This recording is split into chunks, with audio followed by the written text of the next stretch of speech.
Olá pessoal, tudo bom? Hoje eu vou ensinar vocês a fazer uma composição para uma pintura com lápis aquarelável. No caso do lápis aquarelável, vamos começar aqui. Eu comprei avulso, eu fui aqui na papelaria e comprei avulso os lápis Albert Dürer, que são os lápis da Faber-Castell de qualidade profissional aquarelável. Só que como eu comprei avulso, eu escolhi as cores, né? Então comprar avulso é você poder escolher as cores que você quer. Você vai na loja e escolhe cada itemzinho, ó, como você quer. Sai mais em conta do que a caixa, muitas vezes, quando você encontra esses lápis numa promoção, que normalmente uma promoção desses lápis é o quê? É R$6, R$6,50, R$7, tá? Então, eu comprei as cores da vegetação, né? Que eu mais uso, tanto em tinta como em lápis. E um cinza, né? Porque eu gosto de ter o cinza para determinados sombreados e dar a sensação da distância. Então, eu comprei 3 tons de verde, com um verde meio que indo pro azul, que é esse aqui. E não adianta falar assim a cor, né, porque é de cada marca. E comprei uma gradaçãozinha aqui, ó, do marrom e o amarelo. E são com esses lápis que nós vamos trabalhar hoje. Então, eu tenho aqui 8 lápis, certo? Isso. E vou pegar emprestado aqui com a minha sogra um vermelho, que é para fazer a folhagem. Para você ver, a minha sogra também faz isso. Ela gosta de colorir e ela também compra avulso. Bem, e aí também vou utilizar provavelmente as canetas à prova d'água, a Pigma Micron, a verde, da ponta 05, e a marrom da Uniball, a sépia, né? Na verdade, essa cor é um sépia, com a ponta 0105. Como eu vou trabalhar com lápis aquarelável, e eu vou dissolver o pigmento, então eu vou pegar esses 3 pincéis. O da Ceramic, número 4, da série 705, um orelhinha de gato, como chamam, número 4, mas esse é importado. E o Aquabrush, da ponta mais fina, tá? Pra trabalhar o pigmento molhado. E vou utilizar agora, de uma maneira diferente, o bloco de papel da Fabriano, branco, com uma gramatura um pouco menor da aquarela, porque eu vou trabalhar com os lápis de cor, não vou dar tantas aguadas. E de fundo branco. Eu achei fantástico essa cor e esse caderno pelo que eu já desenhei. E aqui agora eu vou ensinar a vocês uma maneira de você criar uma composição e trabalhar o colorido sem aquela sensação da frustração do desenho. Porque antes do nosso colorido, o que a gente tem que fazer? A gente tem que desenhar. E aí, quando você desenha algo que você tenta, e você tenta, e você tenta, e aquilo não fica bom, a gente fica frustrado. Fica, claro que fica. E desanima, e faz assim, ai, não sei desenhar. E aí você associa, não sei desenhar, não sei colorir, não sei pintar. Pronto, acabou tudo. Aí você vai jogar tudo num pacote só e desiste de tudo. Não faz isso. Então, por isso, eu vou ensinar pra vocês hoje uma técnica que eu acho que não sei se eu já falei, mas o que eu fiz? Vamos lá. Eu tirei, esse passarinho, no caso, é aquela maneira que eu falo pra vocês que eu tenho de ter materiais de inspiração. Tem um vídeo já no canal falando sobre isso. Então, tá aqui, fui buscar um passarinho meu já, que eu já mandei imprimir. Então, eu pego as minhas fotos e mando imprimir numa gráfica. Pago em média R$1,50, R$1, depende da qualidade da foto e como eu peço. Mas eu peço da maneira normal, pra sair mais barata. Porque eu só quero a referência. Aí é que tá o jogo. Aí eu fui imprimir o passarinho. Olha que coisa mais linda. Esse passarinho, agora eu não me recordo se eu peguei no banco de dados do site que permite ou se é do meu amigo Rafael, que tira muitas fotos de passarinho, porque eu acabei, eu já usei ele antes, então eu tô sem referência. Mas essa foto tirei recentemente, é minha, tirei aqui na praça de Ponta Grossa, tá vendo? Então eu vou juntar dois elementos. Eu vou juntar um passarinho com uma imagem de uma foto, de uma folhagem, né? Olha que coisa mais linda. A gente vai trabalhar isso aqui sozinho também na aquarela, tá bom? Aí, o que que você faz? Você pega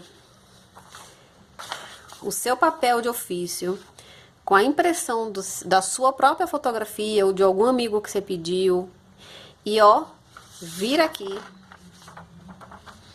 e pega um lápis e trabalha ele totalmente a sua ponta na diagonal. Seria o que isso, Érica? Seria fazer riscos assim. Em vez de você riscar assim, ó, na ponta, que você levaria uma vida fazendo isso, você deita assim seu lápis e no verso da impressão, da fotografia, você, ó, usa toda a lateral do seu lápis. E assim você vai. Ó. E assim você vai riscando tudinho, certo? No meu caso, eu usei o meu bastão integral de grafite, que é esse aqui, vocês sabem que eu já mostrei, que é muito útil para essas coisas, que já tem uma espessura muito mais grossa e já te dá um riscado, ó, bem mais amplo, tá? Depois que eu risquei, eu posicionei centralmente no papel, isso é muito importante, observar a posição do pássaro, sabe? Tem que fazer uma coisa, gente, bem centralizada, bem estudada, para ficar bem bonito no final o resultado. Então, eu fui aqui, ó, posicionei meu pássaro bem central aqui, ó. E no que eu posicionei, eu aí peguei a minha lapiseira com a ponta fina e fui contornando os principais traços desse pássaro, tá? E aí você vai fazer o mesmo, contorna a pena, todos os detalhes importantes, tira o desenho, tal. Aí ele ficou, né, com esse pedaço, que eu não sei o que é isso, é uma fonte, porque ele tá com a pedrinha no bico, né?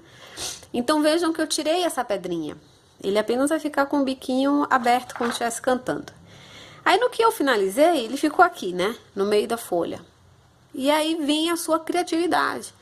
Pô, o que eu vou acrescentar agora para incrementar o meu desenho? E o mesmo você produz em telas, em obras suas. Então foi aí que entrou agora essa segunda fotografia com essas folhas bem grandes que fazem uma boa combinação com o tipo do desenho. Então aqui eu criei um galho, aí um galho maior na diagonal, fazendo combinação, né, alusão a esse movimento do pezinho dele, né, que tá bem aberto, então eu preciso de um tronco que dê essa sensação, né? Eu não ia fazer aqui, ó, por exemplo, um tronco fino, que ia ficar com os pés. Se fosse fino, ele, por ser um passarinho, com certeza ele ia dar a volta no tronco com o pezinho, né? Então, como ele tá com o pezinho aberto, você precisa fazer um tronco maior. Então, tudo isso são os detalhes que você vai aprendendo a observar. E fiz a mesma coisa, virei, passei a grafite em todo o ofício, no verso, né? Vocês estão vendo que é no verso. E nas posições adequadas, apenas algumas folhas, eu fui e decalquei. E de uma maneira minha. Então, aqui eu já criei mais uma, que não existe, tá? Aqui eu aproveitei esse talinho menor e desci com ele pra cá. Então, vejam que é assim que a gente vai construindo uma tela, um trabalho, mas tudo dentro de uma proporção.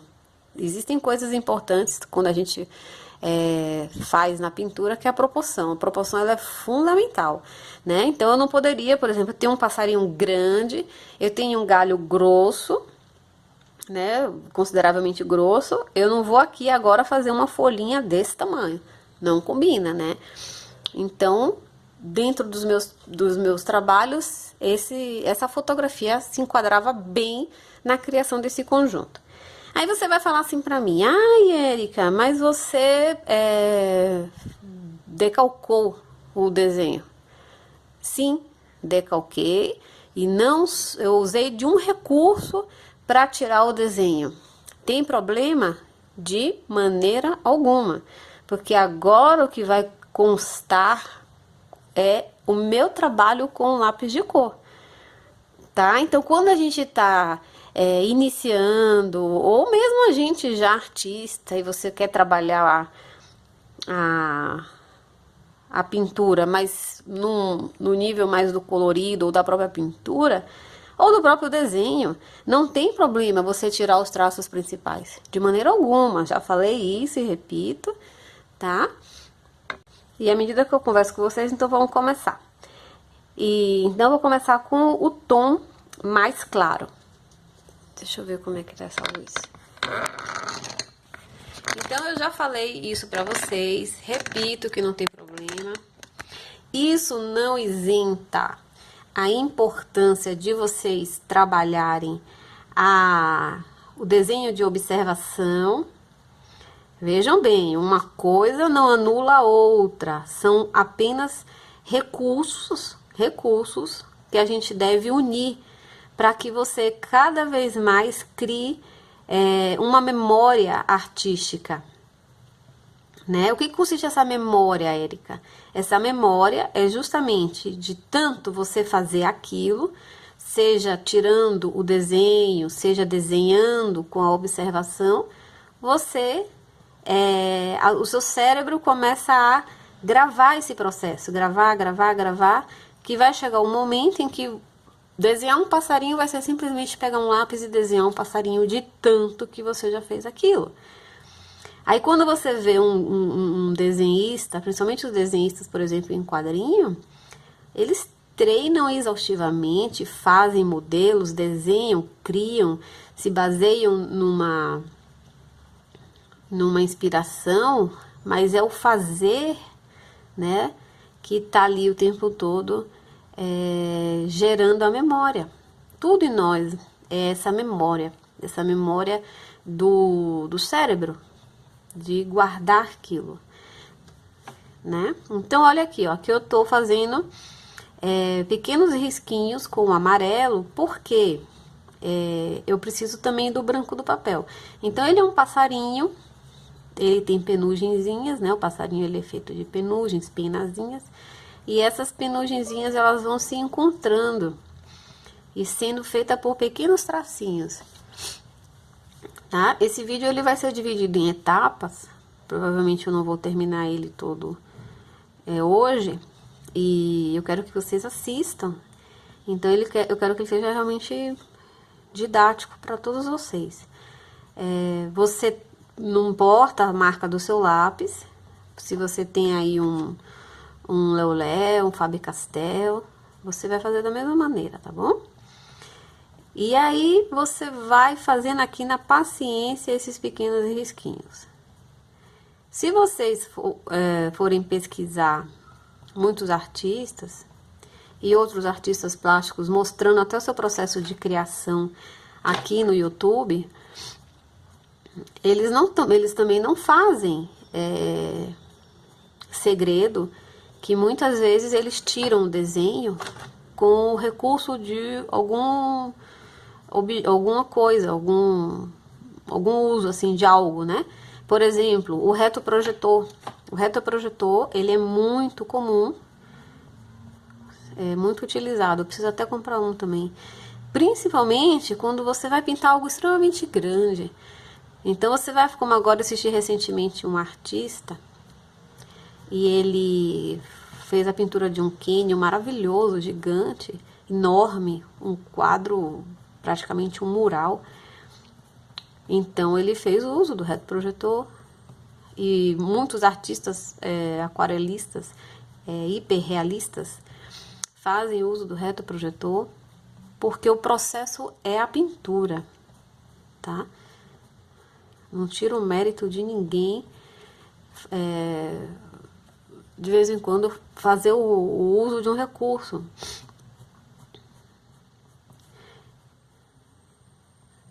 Aí, claro, a gente precisa treinar o desenho de observação, precisa, ou se precisa. Porque quanto melhor você desenhar, tiver a noção do desenho, melhor você vai pintar, colorir, criar o volume, reservar as áreas de sombra, que é a criação do volume, né? O volume é esse jogo de luz e sombra fundamental, tá? Eu, por exemplo, prefiro realmente fazer todo o meu trabalho baseado numa foto minha, ou numa foto de uma fotografia, enfim. Porque justamente para eu não me perder nesse processo da criação do volume, que às vezes você fazendo de cabeça alguma coisa, você pode não prestar atenção, né? Então, quando eu realmente vou produzir uma tela ou produzir algo, eu crio mais ou menos dessa maneira que eu ensinei para vocês. Eu faço a junção de trabalhos, de fotos, e dentro daquilo que está na minha mente, eu vou criando e construindo o meu quadro. Depois também pinto ele baseado na fotografia. Então agora, ó, com o pincel Aquabrush, eu estou umedecendo o pigmento, né, o colorido, mas sem perder de vista toda a área que eu deixei em branco. Eu vou entrar aqui ainda com outras cores, tá? Mas é preciso deixar esse branquinho para depois eu ter esses pontinhos de luz da pena. Gente, é muito gostoso, né? Eu sempre falo isso, porque é mesmo. Ó, então eu usei o amarelo. Bem, vocês gostam de saber a cor, né? É um lemon? Pois é, então é um nome da Faber-Castell. Mas pra mim isso aqui é um amarelo de cádmio. Agora, com esse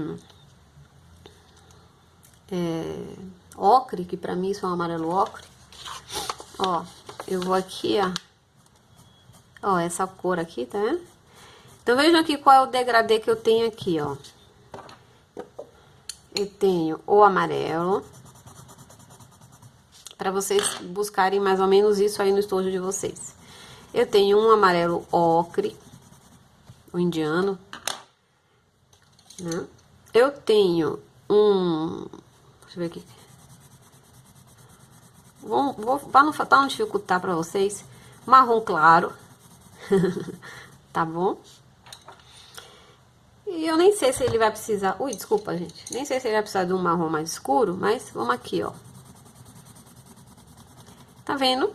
Então, eu tenho aqui, ó, certinho, um degradezinho de cores de amarelo tendendo para um tom, assim, de terra, né? Assim, meio um marrom, meio terra, meio avermelhado.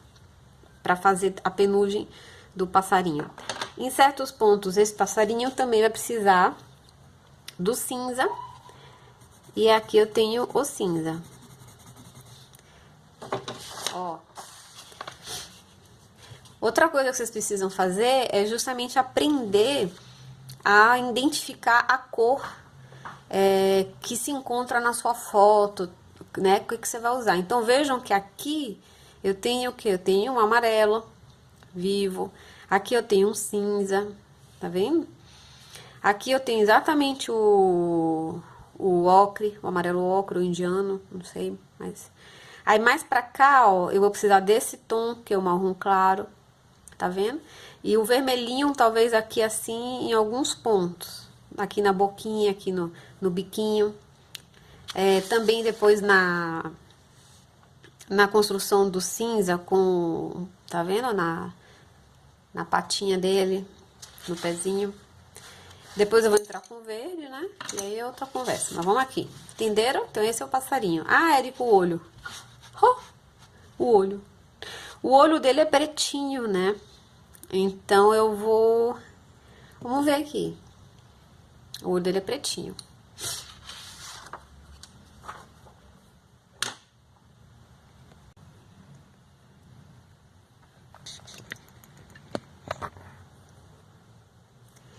Então, agora com o amarelo ocre, eu vou fazendo já as minhas áreas de sombra, também fazendo pequenas batidinhas, observando a minha foto, né, pra ver onde que eu encontro essa... Você viu que vai ficar a marca do lápis, eu vou deixar para que vocês enxerguem bem, mas se fosse o caso de... Ou depois, quem sabe, a gente passa uma borracha, quem sabe sai. Mas poderia estar mais claro esse riscado para que fique mais bonito, né? Por exemplo, aqui agora... Ó, dá pra dar uma clareada agora, ó. Vai ficar mais bonito, né? Vai ficar mais... Certo? Então, gente, eu vou dividir o vídeo. Não vai dar pra ficar num tempo só, porque senão ele vai ficar muito longo, tá bom? Então, vocês, para que esse vídeo chegue a uma meia hora no máximo, eu vou acelerar um pouquinho, mas vocês já entenderam que o que eu vou fazer agora é uma construção com pequenos tracinhos, tá? Imitando a penugem desse passarinho. E de uma maneira muito calma, muito tranquila. Isso aqui é pra ser uma terapia, tá bom? Virem o lápis de vez em quando vocês verem que o pigmento tá marrentinho pra sair. Aí vocês fazem assim, ó, dá uma viradinha no lápis, que aí o outro lado, assim, ó, acha o lado que tá bem afiado. Porque quando a gente gasta muito um lado, ele começa a ficar macio e achatado, e em compensação o outro vai ficando, em algum ângulo, né, essa ponta vai ficando afiada. Tá bom?